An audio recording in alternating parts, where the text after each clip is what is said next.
nothing without you.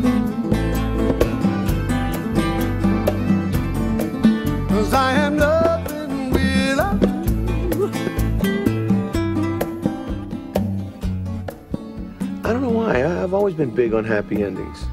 You see, to me, the most romantic, beautiful love stories ever were the ones where two people meet, fall in love, and then 50, 60 years later, one of them dies, and then a few days after that, the other one dies because they just can't bear to live without each other. Not that that's such a good example of a happy ending. I mean, you got two dead people in that example, but that's how I always thought things would be for Katie and me. Not that we'd be dead, but that we would be together forever. Acho interessante esse começo. Pode colocar só essa aqui mesmo, Cláudio, que a gente vai já emendar no próximo. Esse começo trabalha e traz muito, às vezes, algumas expectativas de histórias que são histórias quase que perfeitas. De que começamos uma história e ficamos juntos e felizes para sempre, e ficamos velhinhos e diz no final um morre, depois outro morre, e diz, mas não é um final feliz, tem duas pessoas mortas. Mas existe uma história idealizada. Existe uma história que, às vezes, atrapalha a gente de viver a nossa história. Porque não existem histórias perfeitas. Não existem histórias perfeitas. A história de nós dois, a história de vocês dois, elas são histórias cheias de altos e baixos, de momentos bons e momentos ruins. E a questão não é se você vai ter momentos difíceis e momentos felizes. É como é que você vai passar por eles. E todos nós temos uma história. Você tem a sua história. E às vezes a gente precisa parar de olhar para histórias idealizadas, de olhar para histórias perfeitas e abraçar a nossa história. A nossa história, do jeitinho que ela é. Imperfeita como ela é. Com os começos e os descomeços e as descontinuidades que ela possa existir. É a nossa história. E a gente precisa abraçar a nossa história. E entender que é em cima dessa história que Deus vai fazer uma obra na nossa vida. Entende? Isso parece uma coisa tão simples, mas isso é tão importante. Que você abrace a sua história. Às vezes não conseguimos viver a nossa história porque estamos olhando para histórias perfeitas, algumas de conto de fadas, e não abraçamos a nossa história. Não ficamos felizes com a nossa história. E durante esses dias você vai pensar um pouco na sua história, que tem coisas boas, que tem coisas ruins, e abraçar essa história faz parte do propósito que a gente está vivendo aqui. E esse casal, ele tinha uma história. Existe uma história aí. Vamos conhecer um pouco da história desse casal. Vai no próximo vídeo aí.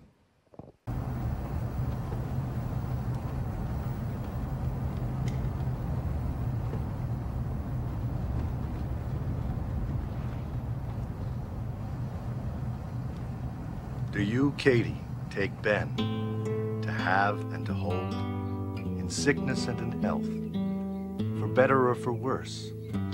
Till death do you part? I do. It's a boy. It's a girl. It's a bunny. It's a home run! It's chicken pox. It's over. I love you. Damn you! I love you. I love you. I love you. I love you. I love you. I love you. I hate you! Fuck me. Fuck me. Fuck you! I love you.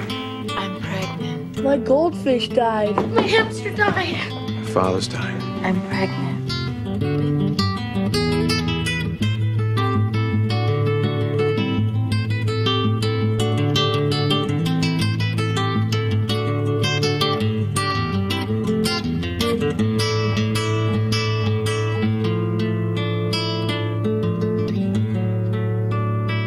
Maybe we should separate.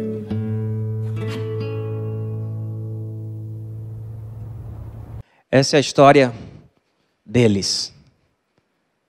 Um pouco da história deles.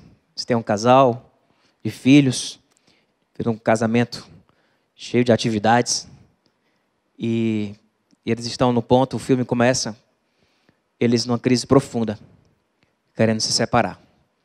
O filme começa aí. E a história deles? E vocês estão vendo essa pedra aqui?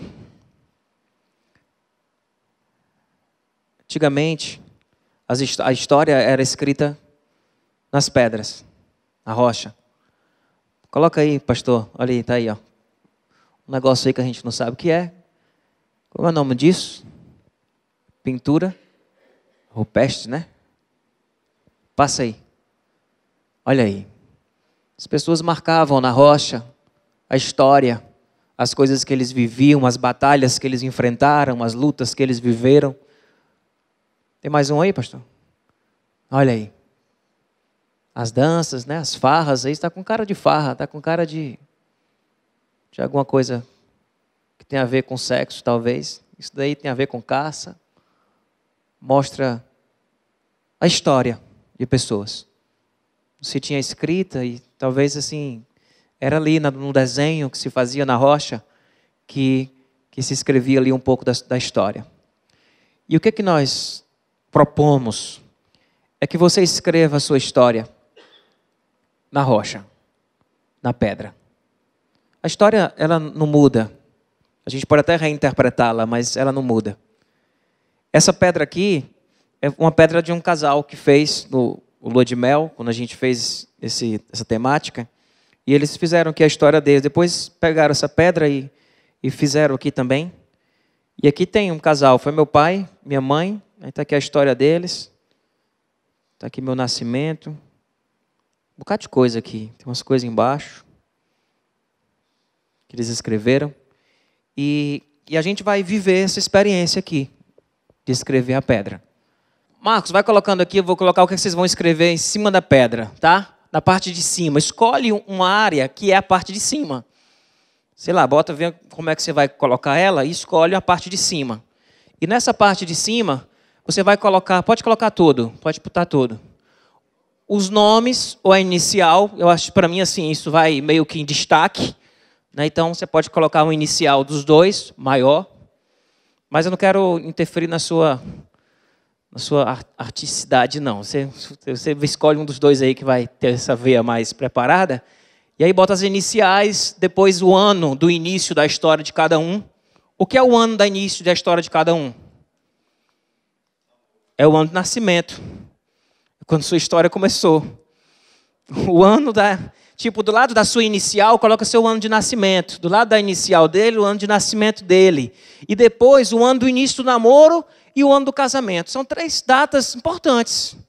A data que você nasceu, a data que ele ou ela nasceu, a data que vocês namoraram, que se conheceram, e a data que vocês casaram. Quem vai casar ainda, coloca a data que vai casar. Né? Então, ou deixa em aberto, né? Então, assim, nomes ou iniciais, o ano do início da história de cada um, o ano do início do namoro e o ano do casamento. Vocês estão começando a registrar aí a história de vocês nessa pedra.